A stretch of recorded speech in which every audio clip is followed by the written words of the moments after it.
Michel Foucault's Discipline and Punish, The Birth of the Prison, An Analysis of Power, Punishment, and Surveillance. Michel Foucault's Discipline and Punish, The Birth of the Prison, 1975, stands as a pivotal contribution to critical theory and historical sociology, offering a profound examination of the transformation in Western punitive practices. Foucault meticulously traces how punishment evolved from brutal public spectacles, such as executions intended to display sovereign power, to more nuanced systems of discipline and surveillance that permeate modern institutions, most notably the prison. This transition signals a broader shift in the nature of power itself, moving from a visible, sovereign power wielded by monarchs toward a dispersed, disciplinary power embedded in everyday social structures. Through his incisive analysis of prisons, schools, military barracks, and hospitals, Foucault reveals how disciplinary mechanisms produce docile bodies, individuals whose behaviors and identities are regulated to conform to societal norms, thus shaping modern subjectivity. The philosophical underpinnings of Foucault's work are complex and multidimensional. Drawing from structuralist ideas of language and systems, yet decisively moving beyond them, Foucault emphasizes the contingency and fluidity of power relations, rejecting any notion of power as a fixed or centralized structure. Inspired deeply by Nietzsche's genealogical approach to morality, Foucault investigates how changes in punishment reflect shifting moral codes and power dynamics rather than linear progress. His rejection of economic determinism distinguishes his critical theory from Marxist traditions, as he centers power's operation in micro-level social relations rather than solely economic base structures. Furthermore, Foucault critiques phenomenology and existentialism for their focus on individual consciousness, asserting instead the primacy of institutional and historical forces in shaping subjectivities. His engagement with legal and political philosophy, particularly the utilitarian ideas of Jeremy Bentham, and the architectural metaphor of the Panopticon, provides a crucial lens through which he explores the intersection of law, punishment, and social control. At the core of Discipline and Punish lies the fundamental shift from sovereign power to disciplinary power. Sovereign power, epitomized by the monarch's ability to publicly display violent punishment, was designed to reinforce authority through fear and spectacle. The book famously opens with the harrowing description of the execution of Damiens the regicide, a spectacle intended to visually communicate the sovereign's absolute dominance. Yet, Foucault argues that this overt power was supplanted by disciplinary power, which operates not through public violence but through the subtle regulation of individuals' behaviors within institutions. Disciplinary power functions by embedding surveillance and control into the fabric of everyday life, producing individuals who internalize norms and thus become docile bodies capable of self-regulation. This transformation marks a profound change in governance, reflecting modern states' reliance on less visible but more pervasive mechanisms of power. Integral to this shift is the emergence of the prison as a principal institution of disciplinary power. Foucault situates the prison at the center of this new regime of power, not because it is the sole site of discipline, but because it embodies the principles of surveillance, normalization, and behavior reform that define disciplinary mechanisms. Unlike earlier corporal punishments, the prison emphasizes the reform and normalization of inmates through regimented schedules, constant observation, and strict behavioral controls. The design of prisons, particularly Bentham's Panopticon, facilitates continuous surveillance, allowing a single observer to monitor many inmates without their knowledge of being watched at any given moment. This architectural innovation produces self-disciplining subjects, who regulate their own behavior due to the internalized gaze of power. Foucault's analysis extends beyond prisons to other institutions, such as schools and factories, where similar techniques ensure conformity and efficiency.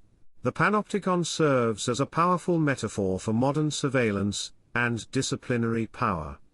It exemplifies how visibility is a critical source of power, with its unique design ensuring that individuals can be observed without certainty, thereby internalizing control. This leads to a state where individuals behave as if they are always watched, generating compliance through psychological means rather than physical force. Contemporary technologies like CCTV cameras and digital monitoring systems operate on comparable principles, reflecting the pervasive influence of Foucauldian surveillance in the digital age. The concept of the Panopticon thus illuminates critical debates around privacy, state control, and the ethics of monitoring in today's society. Foucault further elaborates on the techniques through which institutions produce docile bodies, capable of being subjected, utilized, transformed, and optimized. Disciplinary power operates via precise mechanisms. Timetables regulate daily routines to inculcate discipline, examinations combine observation and judgment to normalize individuals, and hierarchical observation ensures multiple layers of surveillance and control. Military training, with its regimented schedules and constant oversight, exemplifies these disciplinary techniques in action. These practices demonstrate how power is exercised not merely through laws or coercion, but through the shaping of bodies and behaviors, fundamentally influencing identity formation in educational, workplace, and social contexts.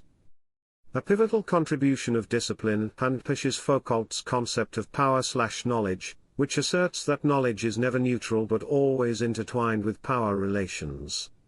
Institutions such as prisons, schools, and hospitals produce specific forms of knowledge that serve to legitimize and extend their authority. Scientific disciplines, for instance, play a crucial role in defining deviance and normality. Criminology classifies criminal behavior while psychiatry determines mental illness, both functioning to regulate individuals according to societal norms. This entanglement of power and knowledge encourages a critical examination of how expert discourses shape social order and reinforce control. Normalization emerges as a key instrument of disciplinary power, establishing standards against which individuals are measured and judged, thereby fostering conformity and marginalizing deviance. Processes like standardized testing in education serve to normalize competencies, promoting certain traits as desirable while stigmatizing others. This mechanism of normalization extends into diverse realms including healthcare and criminal justice, perpetuating systemic inequalities under the guise of objective assessment. Foucault's critique urges a re-evaluation of how social institutions reinforce power disparities through ostensibly neutral practices. The relevance of Foucault's discipline and punish extends into various facets of contemporary life.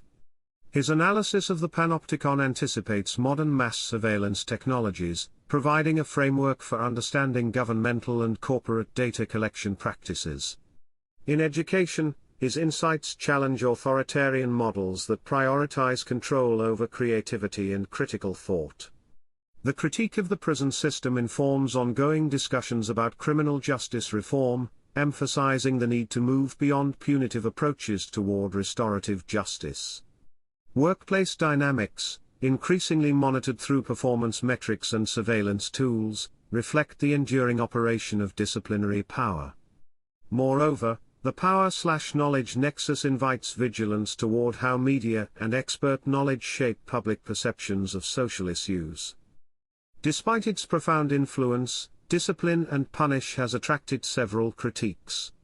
Marxist scholars argue that Foucault's focus on power relations tends to obscure the material and economic foundations of exploitation inherent in capitalism.